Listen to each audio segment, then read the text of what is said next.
Did you know that the U.S. has the most highly skilled workforce in the entire world for business, and each state in the U.S. owns a large percentage of their own land? My name is Maxwell Hubbard, and I'm here to explain to you how governments can incentivize businesses to stay local.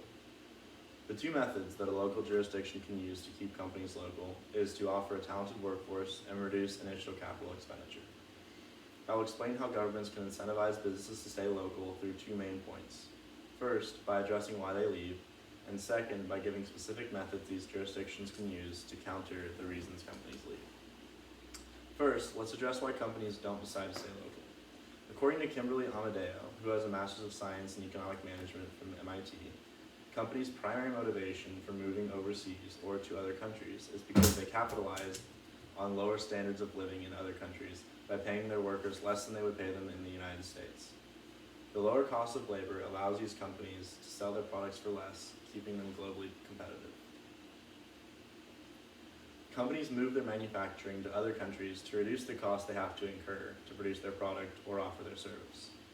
If we look at the entire economic equation of a company's product or service, we can see that it depends on not only labor costs, but also local taxes, tariffs, land costs, and local talent.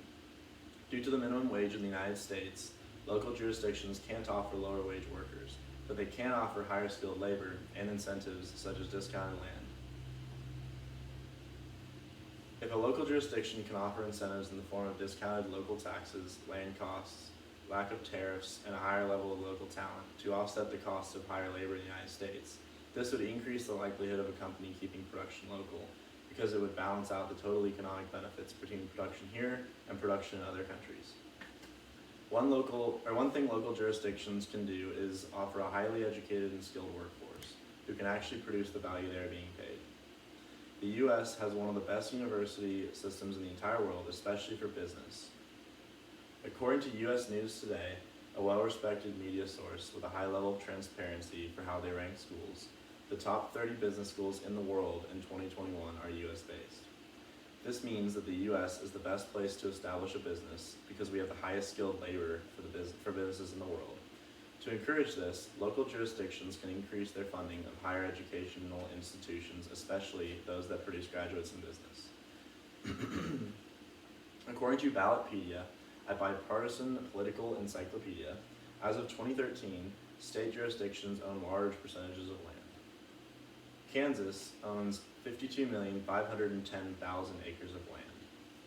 This means that most states, and therefore local jurisdictions, have a lot of land they can offer at a discounted rate to offset initial capital expenditures for companies to build on. Land can be one of the largest pieces of capex for starting companies. The most expensive, but probably the most effective method for a local jurisdiction to incentivize a company to stay local is to abate that company's taxes. Tax abatement is where a local jurisdiction may offer a company an incentive by not making them pay taxes for a certain period of time, if they build a factory in that area, for example. The tax money that would have been paid to a city or county can then be reinvested in that business to grow stronger and faster. And when they do have to start paying taxes, when the abatement ends, they will pay more money due to their larger size and larger revenues from the reinvestment that they would have had not given the abatement. One example of a state actually implementing these methods is Missouri. According to the website Choose Joplin, Missouri is offering Tesla about $1 billion in incentives to build their factory there. They're offering about 50% discount on a city-owned piece of land and tax abatements for 12 years. This will be a combined savings of over $1 billion compared to other potential locations for the Tesla factory. So, in conclusion, two methods local governments can use to incentivize businesses to stay local are to offer highly skilled and educated labor and to provide land at a discounted or free cost.